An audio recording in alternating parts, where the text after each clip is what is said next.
Update. Am I the a-hole for abandoning my wheelchair-bound best friend in a mall parking lot? Original post. I've been friends with Amy for about 11 years. 3 years ago, she was involved in a car accident, which left her wheelchair-bound. I'm 16 now, and I've been her best friend since I was 5. Her crash was a rough time for me personally as well, of course not as rough as hers, since my friend was in a car crash. And I had just lost my dog. But I put her ahead of losing my dog, even though 13-year-old me was wrecked, and tried my best to be her rock while she was going through tough times. After she got better, we hung out and things were the same as before. Just that, as time went on, I felt like the power balance wasn't equal anymore. I was always taking care of her, and everything had to go her way. To an extent, I was okay with this, since I couldn't fathom going through what she was going through, so I kept my mouth shut and was there for her. Every phone call, every text, every "can you do this for me?" I did it. But at one point I found that I held some resentment toward her, and this grew as everyone around me just expected me to take care of her. I couldn't do certain things because it reminded her of when she could walk, and I couldn't hang out with other people because she felt like she was losing me. I had to get up whenever she wanted something, pick up whatever food she ordered, tie her shoelaces, carry her bags around, walk her dog, take her things to class, and so on. Whenever I complained or tried to vent, I was always hit with, "But imagine what she's going through, poor thing." And so, the resentment grew and grew. This blew up yesterday. We were at the mall picking things out, even though because of my asthma I really didn't want to go out, and she got caught with some unpaid clothes in her bag. She just blamed me, in front of everyone in the store, and only when the security camera showed her putting something in her bag did she admit to lying.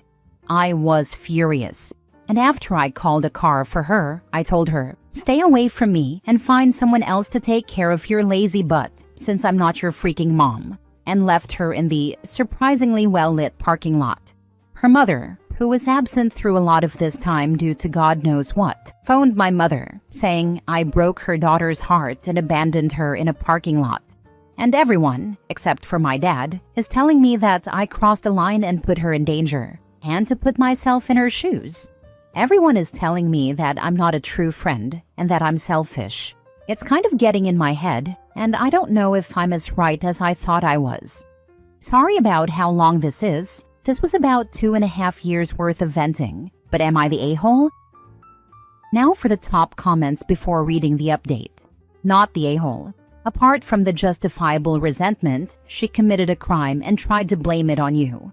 That has nothing to do with her being disabled, and everything to do with her having no morals and no regard for you. And the "you can't do this because I can't," and "you can't have other friends because me," is so selfish and manipulative. This person is not a friend. Tell everyone she framed you for theft, despite being her unpaid full-time caretaker for almost 3 years. I'm fuming. Exactly. I'd get out in front of her and tell the actual story before the friend can paint a picture in which she's the innocent victim and OP is this evil person who abandoned the poor, helpless girl. Not the a-hole. Someone here is not a true friend, and it isn't you. She has taken advantage of you and topped it off by trying to blame you for her own crime. This person is not someone you need in your life. Yep, not the a-hole. And by the way, she's wheelchair-bound. She's not an invalid. She has the mental capacity to take of herself at a mall parking lot for 20 minutes till her ride shows up. Sounds to me like she got used to 3 years of a personal servant and everyone else bending over backwards for her, and she ended up with a huge entitlement complex. Stealing clothes and blaming it on her friend is definitely an entitled thing to do, especially because it sounds like she could get her jelly spine parents to give her however much money she needed for any clothes she wants. The fact that the people around OP and her are still insisting that OP stay her personal servant just means that entitlement will stay and get worse. Either that, or now that the people around them don't have a convenient person to force to be her personal servant, she'll actually have to do stuff for herself. I honestly think that everyone who brushed off OP's complaints with, "Imagine what she's going through," is just as bad as her, as it seems like they couldn't be bothered to take care of her, so they made OP do it. Now for the update. I did not expect this much attention, so this was very unexpected. Thank you guys for being so nice to me and for giving me advice. I really appreciate it. 1. Sorry about the term wheelchair bound. I didn't know that was offensive, and I never really talked to her about her wheelchair. It's a sensitive topic for her, and I didn't want to push, so I never really learned the correct terminology. I can't change the title, but I'm sorry. 2. Dog thing. Yeah, my resentment kinda started with my dog being forgotten.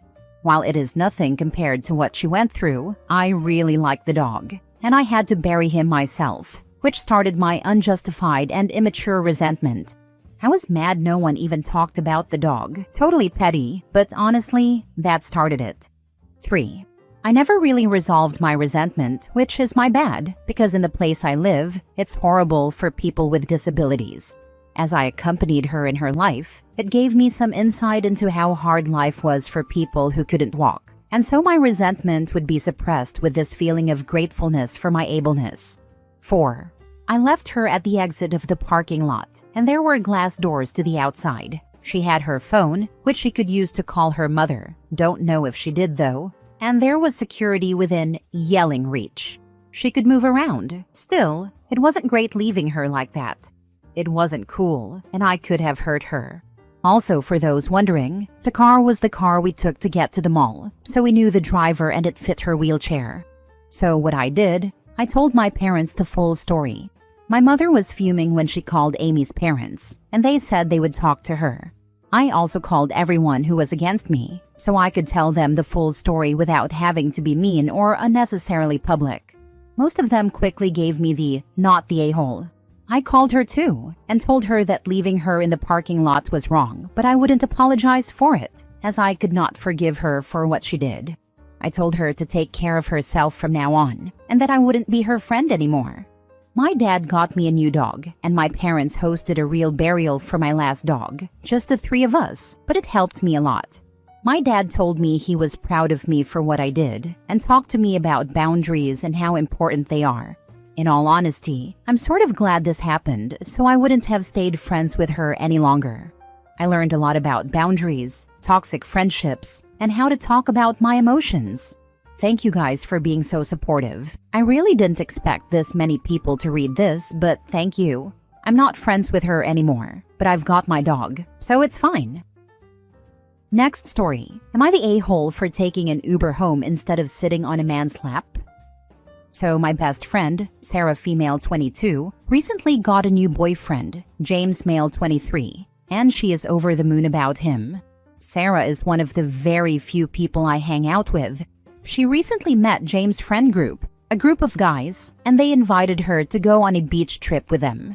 Sarah begged me to go with her and kept insisting I join, even when I declined the offer about 4 times. Eventually, I just agreed to go to get her off my back about being sad and alone. I was told that I would have a ride. Sarah and I were the last to be picked up, and when they pulled up, there were 4 guys in a 5-passenger car. I saw this as my way out. I said, "Oh, looks like there isn't enough room for both of us. You can go enjoy the beach with your boyfriend. I don't mind staying behind."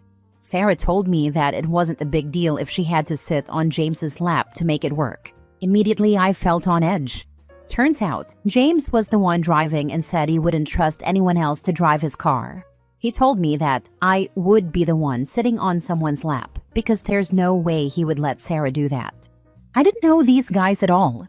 I pulled Sarah aside and told her that I was uncomfortable, thinking that she would help me out. Instead, she encouraged me, saying that she thought I would have fun and maybe even get a date. She is so into James and had been talking about this trip nonstop for over a week, so I decided to just do it to make her happy. 2 of the 3 guys in the back, Sarah sat up front next to James, offered up their laps. I just picked the guy with the most legroom. We live about 45 minutes from the nearest beach, so I thought it wouldn't be too bad. Except that I was told on the drive that we were actually going to a beach an hour and a half away instead. My mood just became more and more sour.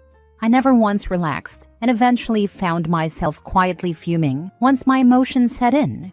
The boys I was squeezed into the back with just talked around me, physically leaning over me constantly, brushing up against me. Once we got to the beach, we set up, and I finally found a moment to relax. I ate a sandwich I packed and read a book, while Sarah and James were lovey-dovey, and the guys messed around in the ocean. I was asked twice why I only packed a sandwich for myself. Not jokingly either. Not once had I been asked to bring a single thing. When it came to the part where everyone was getting in the car, I just told James and Sarah that I had called an Uber to pick me up, because I didn't want to sit on anyone's lap for another hour and a half. Sarah tried to argue, but my ride showed up, so I left. I got a call from Sarah a few hours later. She called me a bad friend for ditching everyone. When I told her how the whole day was making me feel awful, she told me I was being selfish and that I had been acting like a bee all day. I do not think I deserve that, but I am also pretty paranoid that I did something wrong. Am I the a-hole? Not the a-hole. I wouldn't do that regardless of who I know in the car or our genders in case the car crashes. That said, if you weren't against the lap-sitting idea in general, why didn't you suggest sitting on Sarah's lap or vice versa? Sarah is a very petite girl, so I suggested that she sit on my lap, which she was against because she wanted me to get out there. Geez, that almost makes it sound like she wanted to set you up with one of them. Or she just didn't want to share a seat and was making excuses. Anyway, if you don't fancy becoming a human missile one day, please don't travel like this again. Not the a-hole. Apparently, being Sarah's friend means being okay with whatever sacrifices you need to make in order to make her happy. Ditch her. She is not your friend. And the sandwich thing too. As if she owed them anything at all after how disrespectful they were. Ignore them all. Get your own food. Learn some manners. Not the a-hole, but please use this as a sign to respect your gut instinct about your boundaries. Don't get in the metaphorical car next time. Also, please understand that sitting on people's laps and or not wearing seat belts in cars could kill you. I used to keep my leg propped up on the dash on long trips sometimes. Then I saw a Reddit post with the x-rays of people who did that and got into a car accident. Safety first. My heroin-addicted second cousin's baby mama got her hips shattered when they crashed. Boy did cuz know a good way to change an otherwise not-at-fault accident into an at-fault accident. Next story. Am I the a-hole for not giving my coworker a ride after he didn't spot me $1 at the vending machine? I usually give my coworker a ride on the way back from work, usually driving 5 miles out of my way per day to drop him off at his place because he doesn't have a car. I've been doing that for about 2 years now and haven't asked for anything, and he has never offered. Yesterday, I was at the vending machine and wanted a soda. I was short $1 and had left my wallet in my car. I would usually go get my wallet, but it takes forever to wait for the elevators at my workplace, so I asked if he could spot me $1 for the soda. He straight up refused and said, "Just use your own money, man. I don't really give money to friends or coworkers. Sorry." I was taken aback by that comment because I've probably spent well over $1,500 in gas over the past 2 years for this guy, and he can't even spot me $1 just this once? I got pretty upset by that, and once it hit 5, I told him I'm not giving him free rides anymore. He seemed upset and said I was petty. Am I the a-hole? Not the a-hole. You asked him for a small favor and he refused and shamed you. You have no obligation to keep offering him a ride, though you should know that this will drastically deteriorate your relationship and they will make a big deal of it. Thankfully, we work in completely different departments. I don't think you should worry about what the others say. You can repeat this story to other people and say that you have learned a lesson not to be nice to colleagues. Not the a-hole. I wouldn't even call it petty in my humble opinion. The coworker doesn't believe in involving money with friends. Not a terrible idea, but completely ignores all the money you've spent on him over time? I would imagine, even if he originally was, he was no longer appreciative of the rides and more so expect them. I think it would be best to no longer give rides as a favor and charge full value if you want to continue giving them. He's made it clear they would not do the same for you. Side note, my brother used to be a server at a restaurant and gave a dishwasher a ride home for weeks. He never asked for anything, but did it just to help out. He only stopped after he watched that dishwasher take money off his table while bussing it. Good deeds are great, but always be mindful of your surroundings. Sometimes the cookie just isn't enough for the mouse. Plus, OP only mentioned the cost of gas. What about the wear and tear on the car? 5 miles Monday to Friday for 2 years? Adds up. The time spent also adds up. Dude owed OP like over $3,000 and couldn't spare a dollar? He could have just lied and said he didn't have it. But nah, dude wanted to shame him. Sorry man, I don't give rides to coworkers, only friends. Last story. Am I the a-hole for refusing to switch my vacation dates because my coworker has kids? I, 30 male, put in my vacation request months ago for a specific week. I made plans, booked flights, and was looking forward to it. Everything was approved by our manager with no issues. Last week, my coworker Lisa, 35 female, found out that her kid's school break falls during the same week. She came to me and asked if I'd be willing to swap my vacation for a different time, so she could take her kids on a trip. I told her I was sorry, but I had already made non-refundable bookings and didn't want to change my plans. She got frustrated and said, it must be nice to have so much flexibility, implying that since I don't have kids, my plans aren't as important. I told her that just because I don't have kids doesn't mean my time off is any less valuable. Now she's giving me the cold shoulder at work, and another co-worker mentioned that I could have been more understanding. But I don't think it's fair to expect me to give up my plans just because she has kids. Am I the a-hole? Not the a-hole. She's delusional. Even if you show her receipts and show her how much it would cost you to reschedule, she's still gonna dislike you. Just make sure to document everything, in case she starts creating a hostile work environment. This, and I'm saying this as a mother, she had her kids' school schedule since August 2024 at the latest. Her failure to plan isn't your problem, not the a-hole. This, spring break is never casually decided the month before. She's known, or she doesn't pay attention enough to have known. What flexibility? You booked your holiday and it is non-refundable. If anything, this is completely non-flexible. Even if the tickets were refundable, still zero obligation for OP to give up the time. Perhaps he's traveling with someone else who would then have to deal with switching around their own time off. No is a complete sentence. OP doesn't owe Lisa an explanation. Her poor planning is not OP's problem. I've been talked to by HR at my only office job about rescheduling vacation days too much and how it makes it difficult on the business to work around me flippantly changing vacation dates. I changed 2 vacations last minute because a coworker had a funeral come up and another coworker suddenly got his kids for a week, and I was just burning my vacation before year end and playing video games. Management and HR just see vacations being changed last minute and no reason why it is happening.